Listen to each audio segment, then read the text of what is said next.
Christine Fréchette était dans la région aujourd'hui. Elle est présentement dans une course à la chefferie de la coalition Avenir Québec et la question du troisième lien est au cœur des débats entre Mme Fréchette et son opposant et aussi collègue Bernard Drinville.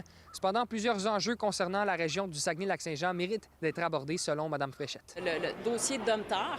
Donc, je sais qu'il y a des inquiétudes là, qui ont plané au cours des dernières semaines parce qu'il y avait eu un changement là, de statut administratif. Alors, je veux rassurer les gens, ce changement-là n'a pas d'impact sur la nature des responsabilités qu'a l'entreprise à l'égard des communautés et également le bloc d'énergie qui est associé à l'entreprise va rester dans la région. Il faut aller de l'avant avec un changement du régime forestier puis l'élaborer en collaboration avec les entrepreneurs, les travailleurs, les Premières Nations et les collectivités. Donc ça va être important d'aller de l'avant là-dessus.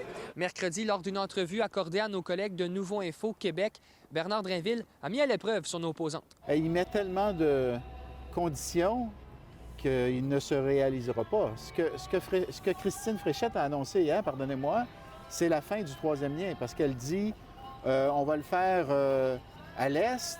Il ne faut pas qu'il coûte trop cher, il faut que le fédéral mette de l'argent, puis ça va prendre un partenaire privé. Elle a même dit hier soir, sa toune changeait un petit peu au fil de la journée. Elle a dit pas de privé, pas de projet. Moi, j'ai adopté une approche qui est saluée de toutes parts, et par les dirigeants politiques et par les dirigeants économiques, à la fois de Québec et de Lévis. Mon collègue Bernard promeut un tracé qui va coûter 11 milliards de dollars et qui n'est appuyé par personne dans la région immédiate. Dès 2026, je vais lancer un appel à proposition auprès du secteur privé.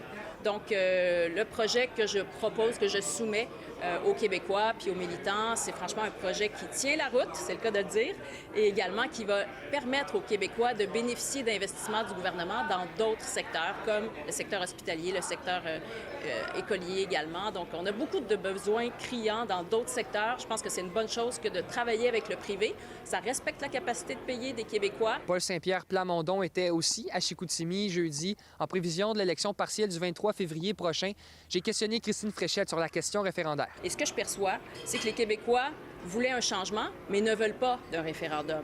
Et entre vous et moi, on va être clair, c'est la pire période pour lancer une démarche référendaire au Québec. Un des subterfuges utilisés par des formations politiques, c'est de faire croire que la tenue du référendum a lieu la semaine prochaine.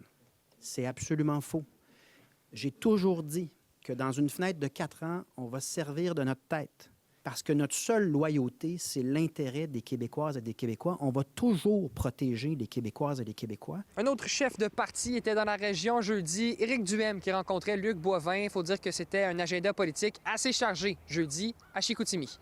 À Saguenay, Étienne Ouellette pour Nouveau Info.